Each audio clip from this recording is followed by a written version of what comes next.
গত 2 পর্বে আমরা যেখানে গল্প শেষ করেছিলাম, আজ কিন্তু সেখান থেকে শুরু করছি না। আজ আমি আপনাদের নিয়ে যাচ্ছি একদম শুরুর দিকে, যেখান থেকে আসলে পুরো এই অ্যাডভেঞ্চার গল্পটা শুরু হয়েছিল। কারণ এই জার্নিটা না দেখলে আসল সারপ্রাইজটা আপনি বুঝতেই পারবেন না। তো চলুন শুরু করি একদম প্রথম থেকে। আমাদের যাত্রা শুরু হয় সকাল 8টায় কক্সবাজারের 6 নম্বর ঘাট থেকে। গন্তব্য পৌঁছাতে সময় লেগেছিল 40 থেকে 45 মিনিটের মতো। আর এই পুরো যাত্রার মূল আয়োজক ছিলেন আমাদের সহকর্মী সৌরভ ভাই, যিনি শুরু থেকে শেষ পর্যন্ত পুরো ব্যাপারটা সামলেছেন।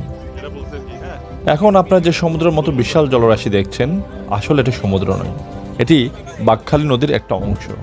আর এই জায়গায় কক্সবাজারের অন্য সব দর্শনীয় স্থান থেকে আলাদা করে দেয় এর গভীর নীল জলরাশি আর চারপাশে ম্যানগ্রোভ বন। এমন দৃশ্য কক্সবাজারে খুব বেশি জায়গায় আপনি পাবেন না। আমরা যখন পৌঁছাই তখন জোয়ার প্রায় শেষের দিকে। আশেপাশে তাকাতে চোখে পড়লো একটা স্কুল মাঠে বেশ কিছু মানুষের জটলাম। বোঝাই যাচ্ছিল কোনো এনজিও সংস্থা হয়তো স্থানীয়দের ত্রাণ সহায়তা দিচ্ছে। এই দৃশ্যটা একটা অন্যরকম বাস্তবতার ছোঁয়া দিয়ে গেল আমাদের ভ্রমণে।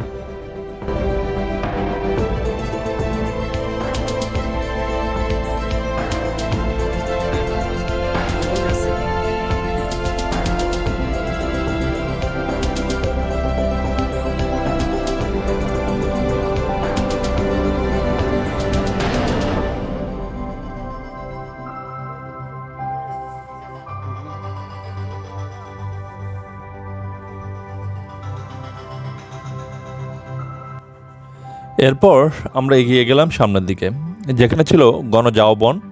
যাওয়ার পথে সৌরভ ভাইকে একটু মজা করে বললাম, ভাই আপনি তো আমাকে নিয়ে এসেছেন, আমার খরচ তো মাফ করেন, তার বদলে আমি বরং আপনাদের সিকিউরিটি ব্যবস্থা করে দিচ্ছি।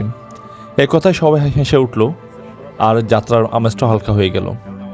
সেদিনের প্রকৃতিটা যেন সত্যি আমাদের জন্য অপেক্ষা করছিল। আকাশ ছিল পরিষ্কার, বাতাস ছিল একদম শান্ত, মনে হচ্ছিল প্রকৃতি নিজেই আমাদের স্বাগত জানাচ্ছে এই সুন্দর সকালে।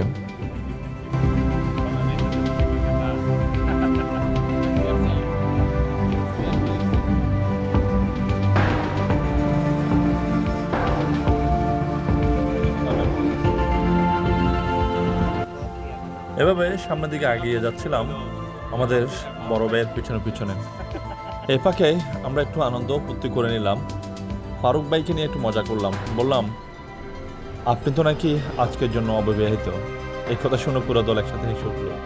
এইভাবে হাসি ঠাট্টার মধ্যে দিয়ে আমরা এগিয়ে যাচ্ছিলাম।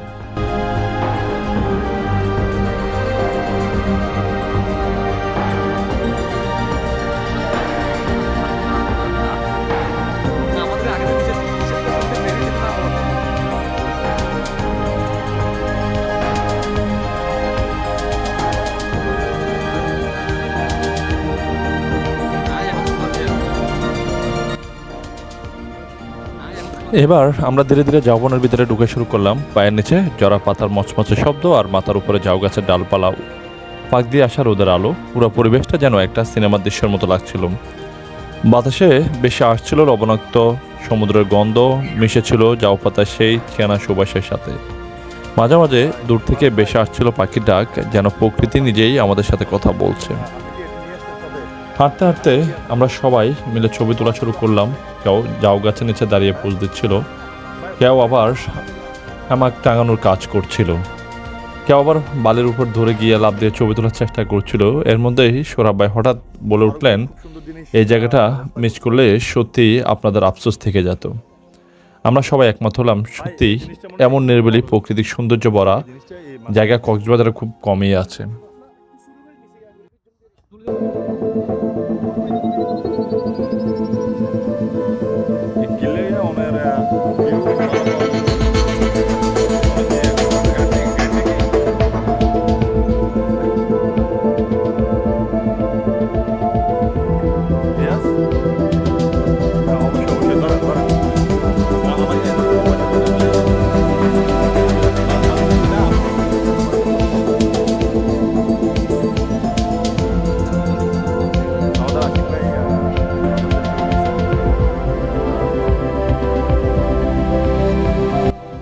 তখন হাঁটতে হাঁটতে দূরে কিছু একটা চোখে পড়লো আমাদের।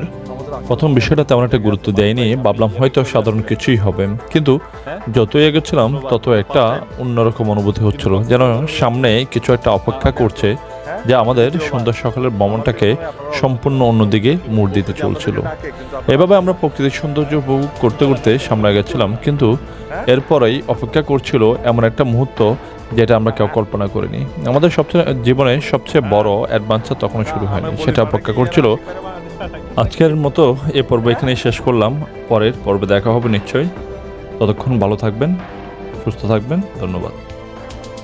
মারুফ ভাই, আশিক ভাইকে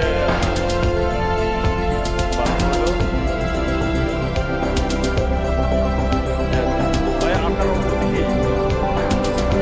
হ্যাঁ, ভাইকে একটু ধুলাই টুলাই দেন না? হ্যাঁ, ধুলাই টুলাই দেন না ওনাকে একটু?